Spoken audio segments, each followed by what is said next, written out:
it's really interesting. The US care sector is very networked. Everyone's on LinkedIn. Right, in the right, UK, right, that's right. not really the case. Yeah, yeah. I was doing a run. It was a 10K run. It was called the Great Scottish Run. I ended up getting kidney failure shortly after the run. And I ended up spending 2 weeks in hospital.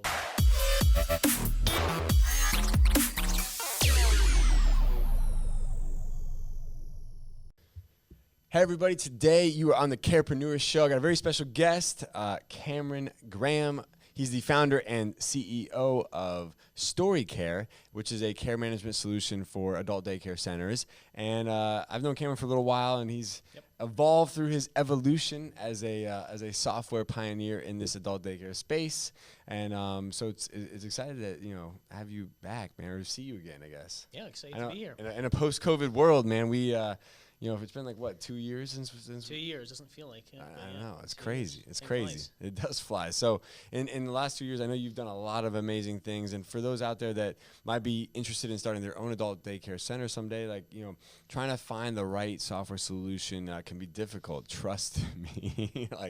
And I love what Cameron's doing. It's exciting. You can tell that he's putting that fresh spin on the software and stuff. But yeah, so anyways, I would love not just to know about the software, but about your journey. Like, what made you decide to say, I'm going to go start a care management software solution in adult daycare? and how old are you, by the way? I'm 27 now. Or So- actually, no, 26, about to turn 27 in like 10 days. So Cameron's 26, and he was like, I'm going to go start a software system in adult daycare. So, Yeah. I mean, that's honorable just in itself. So tell us how that all began. Yeah, so it is a bit of a journey. I didn't just wake up one day and think, adult day, software for adult day, that's what I need to do. So I'm originally from Scotland, Glasgow in Scotland. If you couldn't tell. If you can tell, yeah, actually. I now live in San Mateo, about 30 minutes south of San Francisco in California. How's California right now? It's pretty great. I mean, I love it there. The weather is bearable, compared to Scotland. I just need to make sure I don't get burnt if I'm out in the sun. Right. You can't get burned. That No, wouldn't be good. I love it there. Yeah. But yeah, so I started the business about 6 years ago. Yeah. Which you would have been like 20. Yeah. That's crazy. 20 years old. 20 years old. I'm gonna do something with software in adult daycare. Like how does that even How does begin? that happen? Right? How does that happen? So actually, I was doing a run. It was a 10K run. Yeah. It's called the Great Scottish Run, and I ended up getting kidney failure shortly after the run, just because I was dehydrated, I think. Right. And I ended up spending 2 weeks in hospital recovering from acute kidney failure. And when I was there, I was next to a man called Peter who had dementia. And I got to witness this individual's dementia over 2 weeks, day and night. I got to see when families visited him and showed him photos of his life. And I got to see reminiscence therapy for the first time in my life in person. And I thought it was really cool. And for people that don't understand what reminiscence therapy is, it can actually be used as a proper tool, showing patients, participants, family members, pictures or videos of their life. And if you're doing this with people who have dementia or any kind of cognitive impairment, you can actually get moments of lucidity by doing this. Wow. And I thought it was fascinating. This was really cool, me sitting there watching Netflix on my iPad, and seeing amazing things happening next to me for this older man. And it got me really interested in the idea of reminiscence therapy. Once I had recovered, I ended up thinking, why couldn't you do reminiscence therapy really effectively using an iPad? Because they were just using physical pictures. Right. So I thought I would go to a care home locally Of course, in the Glasgow. 20-year-old would think of the iPad, I know. But I thought I'd go to a care home. So Yeah. I went to a local one and asked them what they were currently using, if they did any reminiscence therapy on iPads. I was thinking, is this used by the NHS, which is the health service in the UK? And it really wasn't. So I thought, let's build a platform for reminiscence therapy, build it for iPads, smartphones, and put it into care homes. So that was the initial conception of the idea for StoriiCare. Gotcha. So the first interpretation of that, we built a very simple platform for building life stories, basically, put it into care homes, and we didn't really get much traction. Right. Right. I think that's how the software story always happened. Like that's like the first generation of a piece of software, right? Yeah, I mean, candidly looking back, it probably wasn't very good. I was still learning a lot, or our whole team was learning a lot. Well, I think sometimes you have an idea for software, and you just think adoption is going to happen because you're like, hey, I like this idea.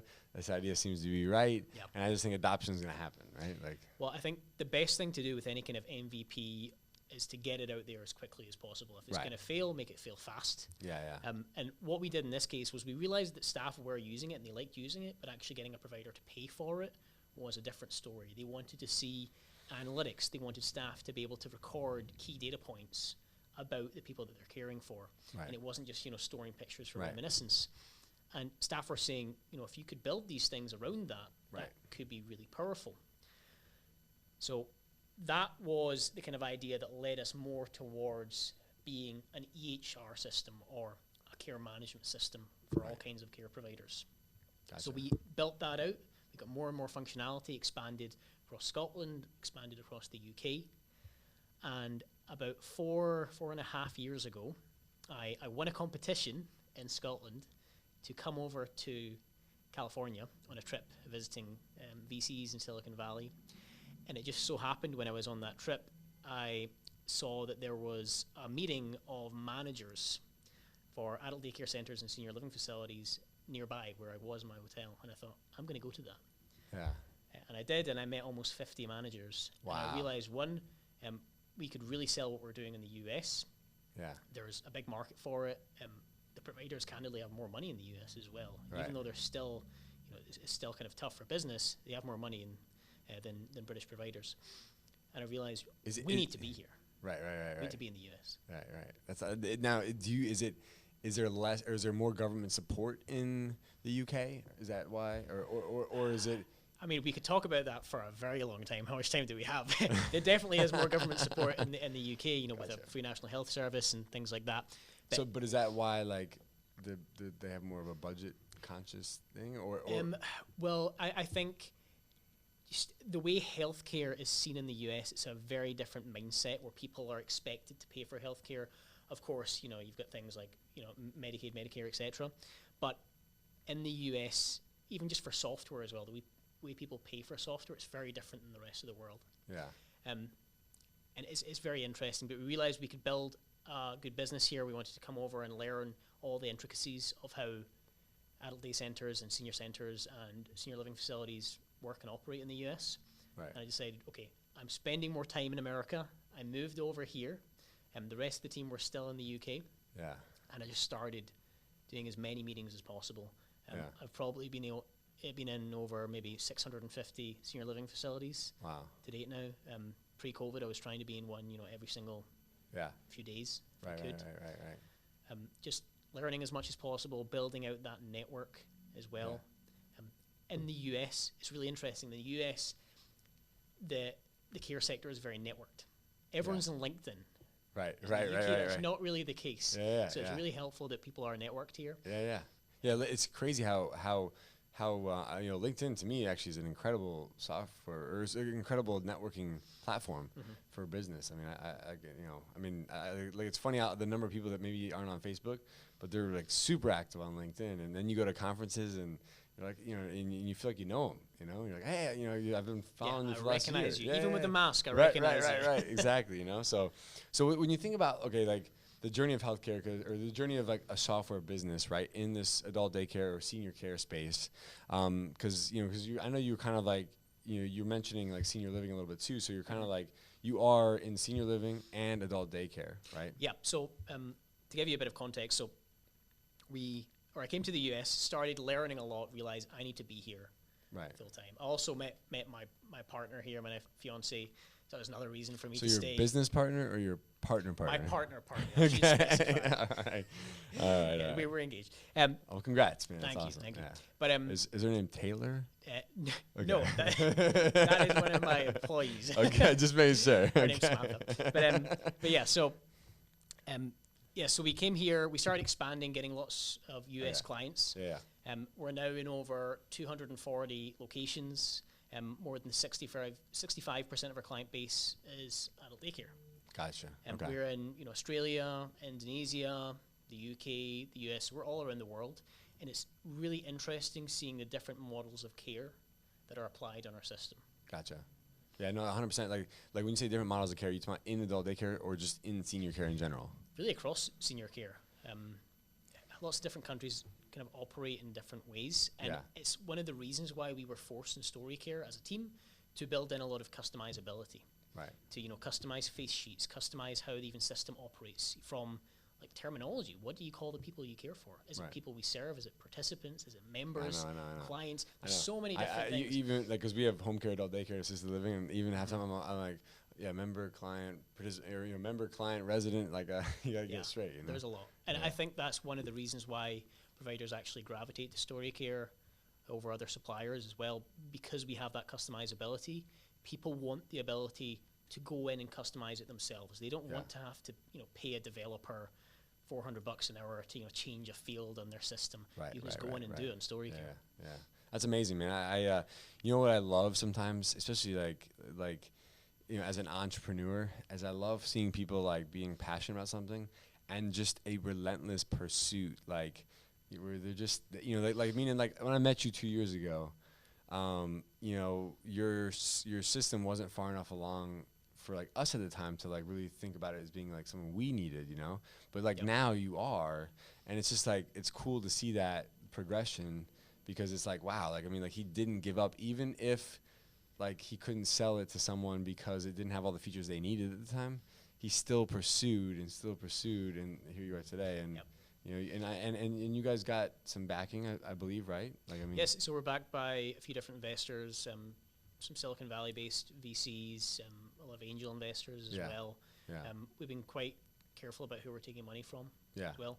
And I think... But it just goes to show, though, too. I mean, it's like, I know it maybe didn't start out with backing, but the reality of it is that you proved through to a point that you were able to get backing. You've got to get evidence, Yeah. And one of the ways, we'd raise finance is literally by saying to investors, you can go and visit these providers, you can do calls with them, and they did. Yeah. And the providers are so happy with the system that it was kind of a no-brainer to put money in. And I think in terms of how we're developing, it's just really important to, one, spend time in these adult day centres and senior centres. And absorb what they're doing. Absorb what's happening, listen to not just what management are saying, but what staff are saying. Because staff are the ones using your centre every single day, probably for multiple hours. Yeah. The person that said, hey, like, let's use the software, like, yeah, it's great, but the people on the actually using it, this thing sucks, it doesn't do this, like, not cameras, but just like, exactly. Just in general, There's a rule that we've been trying to kind of spend a bit more time on, which is if you can do it faster on paper, then there's no point in having that feature there. Yeah. This needs to be efficient. You don't want a staff member saying... That's what I told our team. You don't want a staff member saying, why are we doing this? I could do this faster on paper. I'll show you right now. You want to be like, no, we're doing this not just because of the data, but because 100%. That's exactly what I told my girls. I said, the reality of it is that like we're using the software, but I don't want you to use the parts of it that make it more complex. Yeah. Because the only reason to have software is to save time, not make things more complicated, Save time or make more money. Yeah, exactly. That's it. It's efficiency, Yeah. And I think one of the other things, speaking about efficiency, is that in the customization aspect, you can turn off some features if you don't want people using them, or you can change staff permissions so that one staff member might see one thing that another staff member just reduce the amount of stuff that they got to even click on. Yeah, so it's like I'm logging in, I'm only seeing 3 features. I know what I'm using instead of seeing 50, because we have a lot of features. Yeah, but it's like, if you got that one person that maybe they're just in charge of helping people to the restroom or something like that, being able to like hone in on like, all right, they just need to fill out these 4 or 5 different items. They don't need to know everything. Yeah, you got to keep it as simple as possible. Yeah. So what do you foresee as being the future, man? Where do you see this game going? I mean, you're 26, going 27. It's you already forgot how old you are. I know. It's been a long day. No, I was kidding. But but where is this? I mean, what's the future of StoriiCare look like? So I think what's really important is to be building out a platform. Yeah. Really expanding what clients are able to do in our system, using it for all kinds of things like payments. One of the big things we've just released in the system is workflows. Right. So it's a kind of if this, then that mentality. They can use the system in any way, shape, or form that they want to use it for. Yeah.